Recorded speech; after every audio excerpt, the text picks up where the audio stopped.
Everyone, আশা করি তোমরা সবাই ভালো আছো। বিশেষ করে এইচএসসি 26 তোমরা যারা এইচএসসি এক্সাম দিছো, এখন তোমাদের প্র্যাকটিক্যাল চলতেছে। হ্যাঁ, তো সামনে তোমরা অ্যাডমিশন পরীক্ষা দিতে যাবা।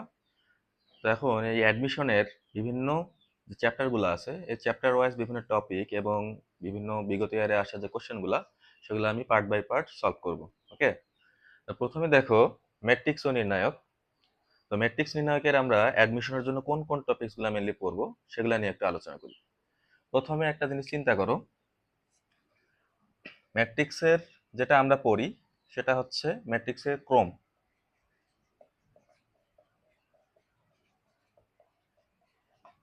ম্যাট্রিক্সের ক্রমটা মাস্ট পড়তে হবে। ম্যাট্রিক্সের ক্রম তো আমাদের বইয়ে যেটা আছে 2/2, 3/3, এই ক্রমগুলাই সবচেয়ে বেশি আসে। ওকে, এরপরে আছে স্কেলার ম্যাট্রিক্স, মানে যেগুলো বেশি ইম্পর্টেন্ট আমি সেগুলোর কথা বলতেছি। স্কেলার ম্যাট্রিক্স, এরপর হচ্ছে একক ম্যাট্রিক্স, এরপরে হচ্ছে একক ম্যাট্রিক্সের পরে আমাদের পড়তে হবে অভেদক ম্যাট্রিক্স। ওই একক ম্যাট্রিক্সকেই অভেদক ম্যাট্রিক্স বলা হয়। ওকে, এরপরে সমঘাতী ম্যাট্রিক্স, খুবই ইম্পর্টেন্ট। ঠিক আছে, এরপরে সমঘাতী ম্যাট্রিক্সের পরে আমাদের পড়তে হবে প্রতিসম ম্যাট্রিক্স, বিপ্রতিসম ম্যাট্রিক্স,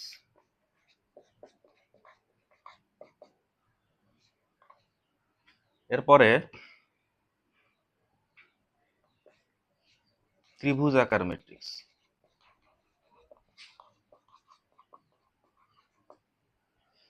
ওকে, এরপরে দেখবো আমরা ম্যাট্রিক্সের সমতা।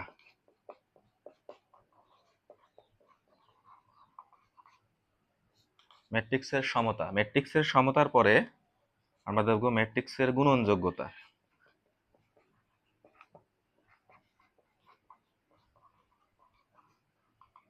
ঠিক আছে, এরপরে ম্যাট্রিক্সের গুণনযোগ্যতার পরে আমরা যেটা দেখব সেটা হচ্ছে ব্যতিক্রমী ম্যাট্রিক্স।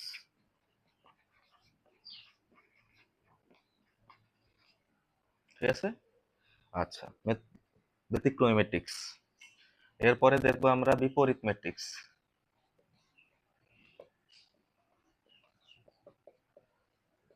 এটাকে আমরা ইনভার্স বলতেছি।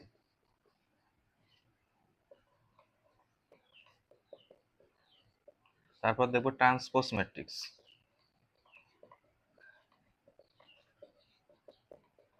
অ্যাডমিশন সবচেয়ে বেশি থাকে এটা, আমি এটা একটু স্টার দিয়ে দিচ্ছি। ম্যাট্রিক্সের সমতা থেকে আসে, ম্যাট্রিক্সের গ্রহণযোগ্যতা খুবই ইম্পর্টেন্ট, ব্যতিক্রমী ম্যাট্রিক্স, যেগুলা লিখছি আলটিমেটলি যে বিপ্রতিসম, সমঘাতী ম্যাট্রিক্স।